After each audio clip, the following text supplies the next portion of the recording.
হাত বাড়ালেই টাকা পাওয়া যায়, তাই মহাসড়কের বিভিন্ন জায়গায় চাঁদাবাজি হচ্ছে। বিষয়টি স্বীকার করলেন স্বরাষ্ট্রমন্ত্রী আসাদুজ্জামান খান কামাল। এ বিষয় নিয়ে আমাদের কথার আজকের আয়োজন। দর্শক সবাইকে স্বাগত জানাচ্ছি এটিএন নিউজের নিয়মিত আয়োজন আমাদের কথার আজকের পর্বে। আপনাদের সাথে আছি আমি সাদিয়া ন্যান্সি। আসন্ন ঈদকে সামনে রেখে মহাসড়কগুলোতে চাঁদাবাজির বিষয়টিকে কিভাবে দেখছেন সাধারণ মানুষ, কিংবা স্বরাষ্ট্রমন্ত্রীর এমন স্বীকারোক্তিকেই কিভাবে নিচ্ছেন তারা, এ নিয়ে শুনবো তাদের মতামত। তবে মূল আয়োজনে যাওয়ার আগে চলুন দেখে আসি এ বিষয়ে এটিএন নিউজের প্রচারিত একটি প্রতিবেদন।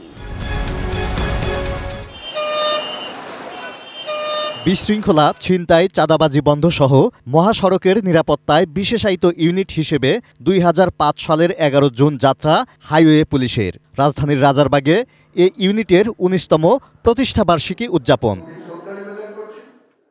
প্রধান অতিথির বক্তব্যে স্বরাষ্ট্রমন্ত্রী আসাদুজ্জামান খান কামাল বলেন, মহাসড়ক আগের তুলনায় অনেকটাই নিরাপদ, তবে স্বীকার করলেন এখনও অনেক জায়গায় চাঁদাবাজি হচ্ছে। সবাই একটু হাত বাড়াইলেই যখন পকেটে টাকা চলে যায়, সেই জন্য চাঁদাবাজির এটাও অনেক জায়গায় অনেক বেশি হয়ে থাকে। আপনারা জানেন, আমরাও জানি। আপনাদের এই মেনটেন করার জন্য সেইগুলো একটা লিস্ট দেন, আমরা সেই জায়গার বাইরে কেউ চাঁদা তুলতে দিব না।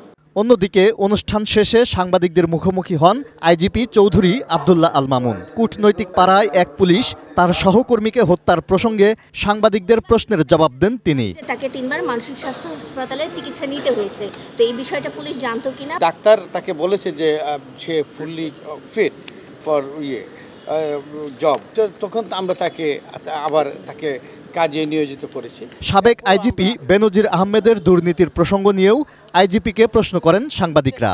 মাঝে মাঝে নেতিবাচক দিক যখনই আসে, যার বিরুদ্ধে যে অভিযোগ আসে, আমরা কিন্তু সবসময় জিরো টলারেন্সের নীতি গ্রহণ করে থাকি।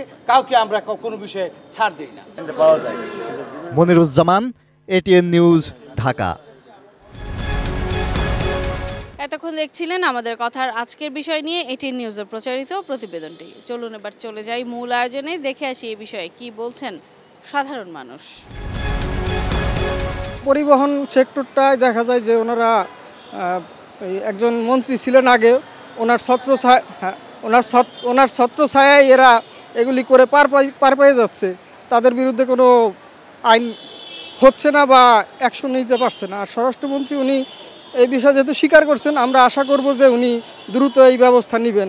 টাকা কেউ এমনি দিতে চায় না, কাউকে সেটা কেউ দিতে চায় না, সুতরাং দিতে বাধ্য বিদায়ী এরকম একটা সিস্টেম চলে আসছে। সিস্টেমটা চেঞ্জ হওয়া দরকার। আপনার হচ্ছে টাকা না নিলে আমাকে উঠতে দেয় না, যখন আবার টাকা মনে দেয়, হয়তো 10টা লোক উঠছি, হয়তো 500 টাকা দিয়ে উঠছি, আমরা হয়তো 100-200 টাকা দিলেই পুলিশ মনে ছাড়িয়ে দেয়,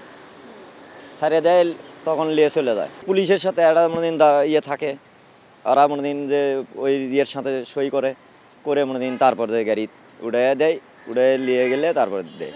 মতিঝিল থেকে আপনি পুরানা পল্টন মোড় পর্যন্ত এবং গুলিস্তান পর্যন্ত এখানে যে পুরো ফুটপাতটা দখল করে আছে আপনার কিছু আপনার ব্যবসায়ীরা, এবং এদের কিন্তু প্রত্যেকটা দোকান থেকে চাঁদা নিতেছে।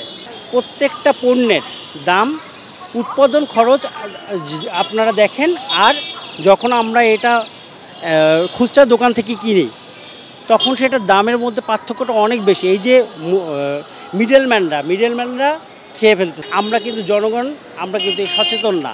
রাস্তায় গাড়ি নিয়ে যদি বের হয়, আমি নিজেও গাড়ি চালাই, যদি গাড়ি নিয়ে বের হয়, প্রতিটা মোচরে প্রতিটা জায়গায় একটা জায়গায় গাড়ি রাখলে ওইখানেও আইসা একটা স্লিপ ধরে চাঁদা নিয়ে যায়। এরকমের অনেক জায়গায় অনেক হ্যারাসমেন্ট হচ্ছে। একটা মানুষ যদি পূর্ণ পরিবহন নিয়ে আসে, ওইখানে যদি 5,000 টাকা ভাড়া হয়, দেখা যায় 2 থেকে 1,500 টাকা চাঁদাই নিয়ে যায়। এভাবে করতে করতে সব পণ্যের দাম বেড়ে যাচ্ছে। মহাসড়কে আপনার একটা গাড়ি চলতে গেলে ট্রাফিক দেখছি, আমি সরাসরি দেখছি ট্রাফিকে গাড়ি খাড়া করে রাখে, টাকা দিতে হবে, টাকা না দিলে গাড়ি ছাড়বে না। এটা তো ঠিক না। আমরা সাধারণ জনগণ তো ভুক্তভোগী। একটা গাড়ির ড্রাইভার কয় টাকা বেতন পায়, ও টাকা দিতে হবে, মালিক তো সেটা বুঝবে না। মালিক বলে তুমি দিলে কেন? আমাদের সে আরও অনেক গরিব দেশ আছে, কিন্তু আমি দেখেছি কোথাও এই ধরনের নাই। আমাদের কথায় ফেনী থেকে স্বাগত জানাচ্ছি, আমি দিদারুল আলম। হাত বাড়ালেই টাকা পাওয়া যায়, যে কারণে মহাসড়কের বিভিন্ন স্থানে চাঁদাবাজি হচ্ছে, এই অভিযোগ স্বীকার করেছেন স্বরাষ্ট্রমন্ত্রী আসাদুজ্জামান কামাল।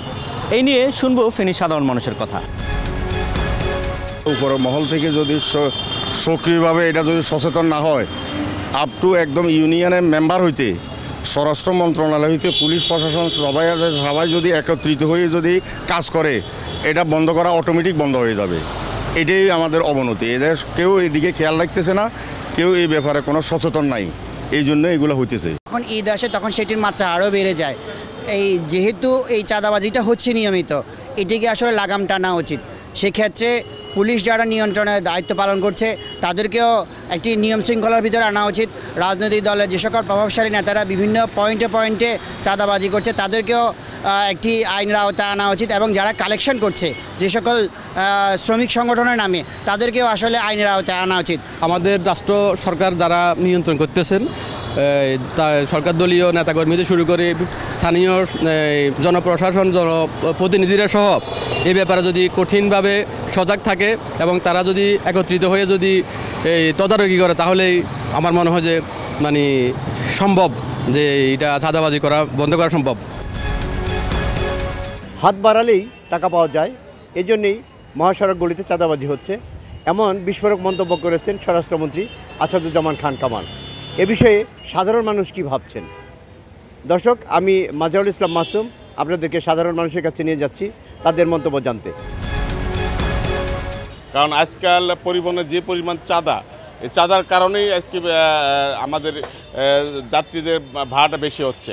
কারণ ড্রাইভারদের বা হেল্পাররা তাদের নিজ বাড়ি থেকে নিয়ে এসে চাঁদার টাকাটা দেয় না, ঠিক আমাদের যাত্রীদের কাছে দিয়ে সেই টাকাটা চাঁদা দিয়ে থাকে। তারা আজকে বলে যে আপনারা চাঁদা বন্ধ করেন, আপনাদের ভাড়া আমরা নেব না। এই চাঁদার ভাড়াটা আমাদের যাত্রীদের উপর পড়ে। কারণ এই কোনো বাস মালিক বা বাসের হেল্পার কন্ডাক্টর নিজেদের বাড়ি থেকে টাকা নিয়ে এসে চাঁদা দেয় না। রাস্তায় একটা দোকানপাট হলে, একটা হকার বসলে, একটা গাড়ি দাঁড়ালে টাকা যায়, এই টাকাটা কোথা থেকে আসে? ওই অর্ধেক টাকা তো আমি দেখি যে অনেক ক্ষেত্রে চলে যায়। এইটা নিতেছে, কে নিতেছে? এখানে আইন শৃঙ্খলা বাহিনী আছে, পুলিশ আছে, প্রশাসন আছে, ওনারা তো এটা দেখার দরকার। রাস্তায় পশুর বাজার এবং অসম্ভব রকমের চাঁদাবাজির কারণে আপনার উচ্চ যানজট তৈরি হচ্ছে। প্রচণ্ড গরমের মাঝে মানুষ কষ্ট করছেন। বিভিন্ন শ্রমিক ইউনিয়নের নামে সরকার দলীয় উপদলীয় লোকজন এই চাঁদাবাজি করছেন।